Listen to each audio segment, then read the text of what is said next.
బంగారం, బ్యాంకులు, ఇతర ప్రైవేటు సంస్థల్లో ఉన్న విడిపించి కొనబడను. కొమ్మూరి గోల్డ్, ఆంధ్ర మరియు తెలంగాణ.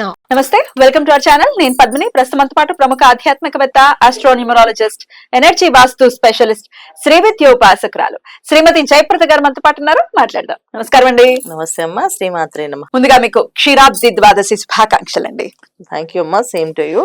అందరికీ కూడా చక్కగా ఆ విష్ణు ఒక అనుగ్రహం కావాలని కోరుకుందాం. Thank you.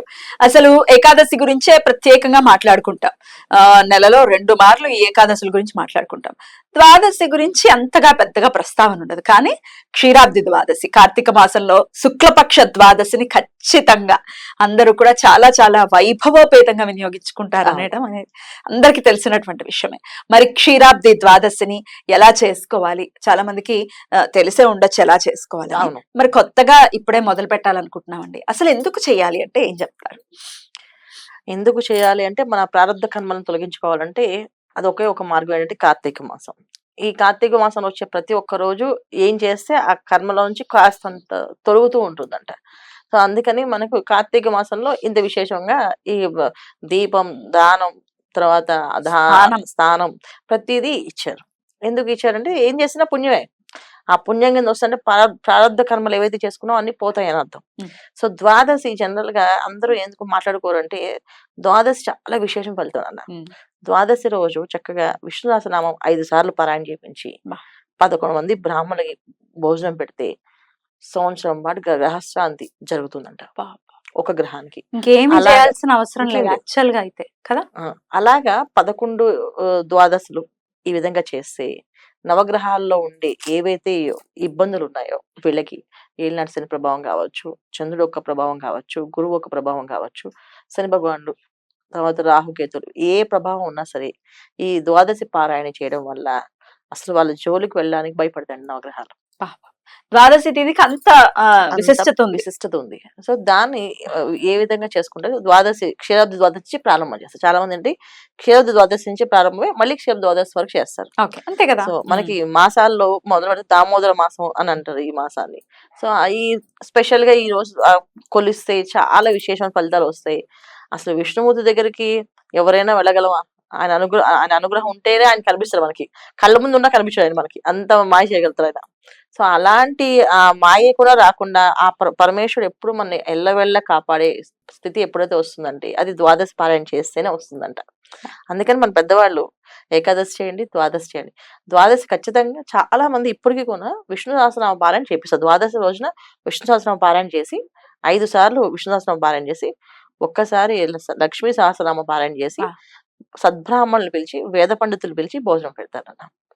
ఏ ఇంట్లో అయినా పిల్లలు సరిగ్గా లేరు, ఆ మాట వినట్లేదు, మొండిగా తయారవుతున్నారు, చెప్పిన మాట వినట్లేదు, వాళ్ళు ఇష్టం వచ్చినట్టు తిరుగుతున్నారు అనే ప్రతి ఒక్క ఇంట్లో ఏదైతే అనుకుంటున్నారో వాళ్ళు ఖచ్చితంగా ఈ ద్వాదశి పారాయణ చేపిస్తే అసలు వాళ్ళ పిల్లలు దారిలో పడిపోతారు. అసలు ఏకాదశి అంటే విష్ణుమూర్తి అని చెప్తారు, ద్వాదశి అంటే లక్ష్మీదేవి అని చెప్తారు. సో చాలా చాలా అద్భుతంగా ఈ 2 రోజులను కూడా వినియోగించుకోవచ్చు. అయితే ఈ క్షీరాబ్ది ద్వాదశికి తులసి కళ్యాణం అనేది అందరికీ తెలిసిన విషయం. ఎందుకు చేసుకుంటారండి తులసి కళ్యాణం? లక్ష్మీ అమ్మవారి ఆ రూపమే తులసిలో నిక్షిప్తమై ఉంటుందండి. అంటే ఈ మనకి పూర్వం ఏంటంటే తులసి మాత ఒక రాక్షసుడు భార్య అని, ఆయన వధించాలి అంటే ఆవిడ ప్రాతిపత్యం మీద ఉంది ఆయన వధించడం అని చెప్పేసి అనేది ఒక కథ ఉంది మనకి, పురాణ కథ. ఏంటంటే ఆ మహర్షి బాగా తపస్సు చేసి సంపాదించుకుంటే, నా భార్య పతివ్రత కనుక నా భార్యను ఎవరైనా ముట్టుకుంటే కదా నాకు చావు వస్తుంది, అందరికీ రాదు అని చెప్పేసి అంటే ఆ వేళ అది విని బాగా బాధలు పెడుతూ ఉంటే విష్ణు అమ్మవారిని ప్రార్థన చేస్తే అమ్మవారు ఏం చేస్తుంటే ఆవిడ రూపంలో ఆవిడని ఎవరు ముట్టుకోవాలి, మహాపతివ్రత కదా. సో విష్ణువైనా ఎవరైనా ముట్టుకోవాలంటే కష్టమే. అప్పుడు లక్ష్మీ అమ్మవారి రూపం వెళ్ళి ఆ కళ, లక్ష్మీ కళ ఏదైతే ఉందో ఆ కళ వెళ్ళి ఆవిడ ఆకర్షిస్తుందంట. ఎప్పుడైతే ఆవిడ అలా ఆకర్షిస్తుందో అప్పుడు విష్ణు ఆవిని పట్టుకుంటారు, కౌగిలించుకున్నారు అని చెప్తారు. అలా కౌగిలించుకోవడం వల్ల ఆ ప్రతిరోజం పోయింది వాళ్ళకి, అతనికి మరణగండం వచ్చింది. ఇలా నువ్వు చేస్తావా పరమాత్మ అని చెప్పి ఆవిడ అడిగితే, లేదమ్మా నేను నిన్ను ముట్టుకోలేదు, అక్కడ లక్ష్మీ కళ రూపమే వచ్చింది, అందుకే నువ్వు లక్ష్మీప్రదంగా మారావు అని చెప్పేసి నిత్యము నిన్ను పూజిస్తారు, పూజించే పతివ్రతలు ఎక్కడికి పోలేదు, నీ ప్రాతిరోజం ఎక్కడికి పోలేదు, అది అలాగే ఉంది. ఇది ఒక ఏమంటారంటే మనకి ప్రతి కథల్లో కూడా కొంచెం ఒక ఉమ్.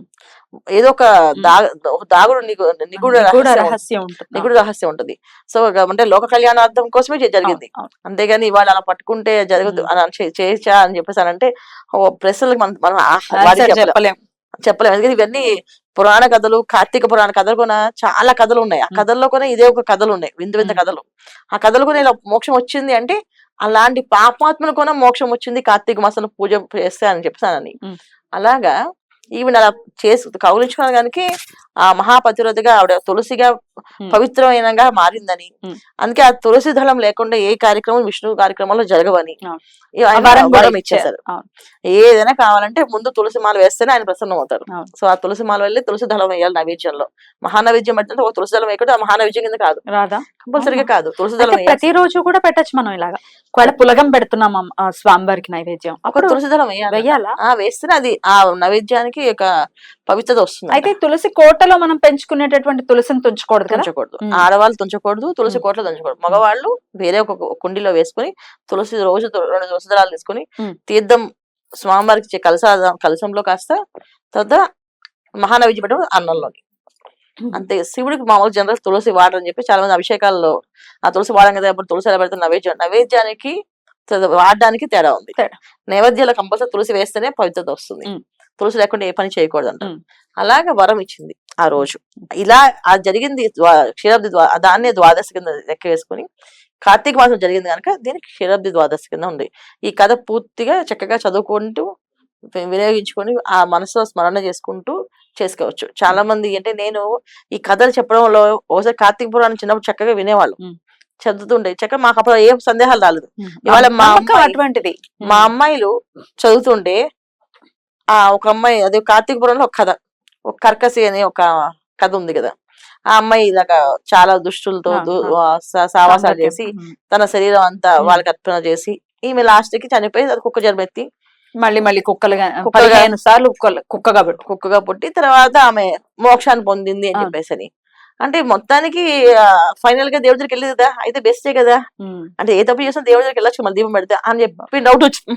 సింపుల్ గా చేసింది కాదు, మరి అనుభవించిన నరకం అవన్నీ వాళ్ళకి పిల్లలకి అర్థం కావట్లేదు ఆ కథల్లో. అందుకని పెద్దవాళ్ళు రాసిన ఏవైతే నిగూఢ రహస్యాలు ఉన్నాయో కథలు పురాణాలు ఎన్ని బాధలు పడతాం అంటే మేము బతికుండగా చూడం కదా.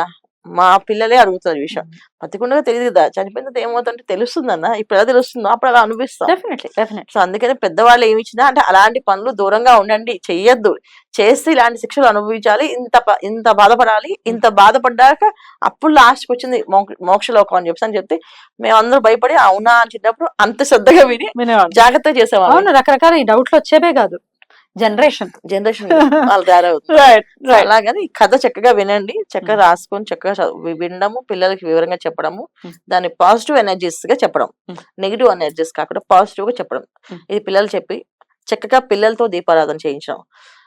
ఇంట్లో చక్కగా సాయంకాలం సంధ్యా సమయంలో ఈ దీపాలు వెలిగించి ఈ కథ చదువుకుంటారు. ఉసిరి దీపాలు వెలిగిస్తాం. ఉసిరి దీపం ఎలా పెట్టాలండి? ఇప్పుడు ఉసిరికాయకి అది కొంచెం ఏమైనా హోల్ లాగా చేసి పెట్టాలా? ఎలా పెట్టాలండి? మామూలుగా ఉసిరిని కొంచెం హోల్ చేసి పెట్టాలి, నెయ్యి వేయాలి, దాని లోపల నెయ్యి వేయాలి, కాస్త ఒత్తు కాలాలి, ఉసిరి లోపలికి వస్తే కాలాలి, అలా కాలేటట్టుగా వెలిగించాలి. పైన పెట్టకూడదు, పెద్దగా తీసుకొని దాన్ని ప్రమిద తయారు చేసుకుని దాంట్లో పెట్టాలి. ఉసిరిలో దీపం పెట్టడం వల్ల ఏంటంటే మనలో ఉన్న ఏవైతే దుర్గంధాలు అంటే మనకి అనుకోని ఆలోచనలు, నెగిటివ్ ఆలోచనలు ఎవరైతే ఉన్నాయో ఆలోచనల నుంచి బయటపడడానికి ఆ ఉసిరి దీపం అనేది, ఆ దీపం వెలుగు చూస్తే మన కళ్ళకి ఆ ఉసిరి ఏదైతే దీపం వస్తుందో పొగ వస్తుందో కళ్ళకి మంచిది, శరీరానికి మంచిది, ఆక్సిజన్ లెవెల్స్ చాలా బాగా ఇంప్రూవ్ అవుతాయంట.